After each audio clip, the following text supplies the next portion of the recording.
उन्नति जी दिल्ली से। राधे राधे महाराज जी।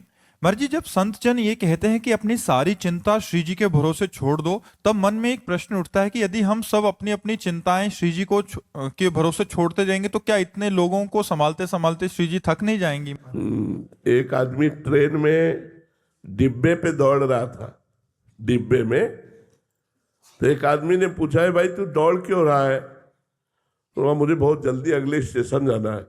अरे बोले तू बैठ जा, ट्रेन दौड़ रही है। यंत्रारूढ़ानिमम माया, गीता में भगवान ने क्या कहा?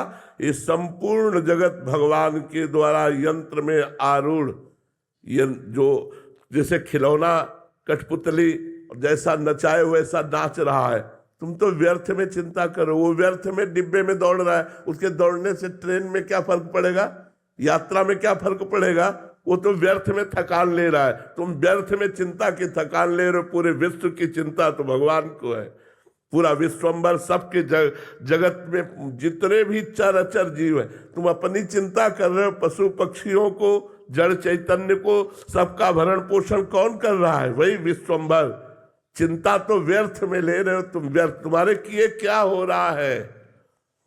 जो होना है वही होगा, जो नहीं होना है वो नहीं होगा। तुम भजन कर लो, धर्म कर लो, परोपकार कर लो, भगवान का आश्रय लेकर अपना जीवन सुधार लो। चिंता मत करो। श्री जी में चिंता का कहीं प्रवेश नहीं है।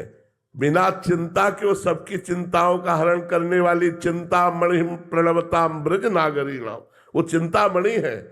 वो स्वयं चिंतामणि है। तुम्हारी समस्त चिंताओं का हरण कर लेंगी, लेकिन उनको कोई चिंता नहीं होगी। यही तो श्री जी में सामर्थ्य है कि सबकी चिंताएं लेकर भी निश्चिंत है। और तुम अपनी ही चिंता में परेशान हो। अपनी चिंता को छोड़ो और चिंतन करो, वो सब संभाल लेंगी। एक एक कदम पर संभाल लेंगे। हम तो सबसे प्रार्थना करते हैं अपनी बात उदाहरण देके। तो बोले आप बाबा जी हो? अरे चक्रवर्ती सम्राट अम्बरीश जी भी ऐसे निश्चिंत होकर के संपूर्ण राज्य को चलाते थे। आप छोटी चिंता करके बड़े से विमुख हो रही हो। अगर बड़े को अपनी चिंता समर्पित कर दो, वो चिंतामणि है, वहां चिंता का प्रवेश नहीं है। वो निश्चिंत आपको करके चिंता का नाश कर देंगे। आप ये चिंता न करो कि तब तो श्री जी परेशान हो जाएंगी। नहीं नहीं, वो अनंत सामर्थ्यशाली है।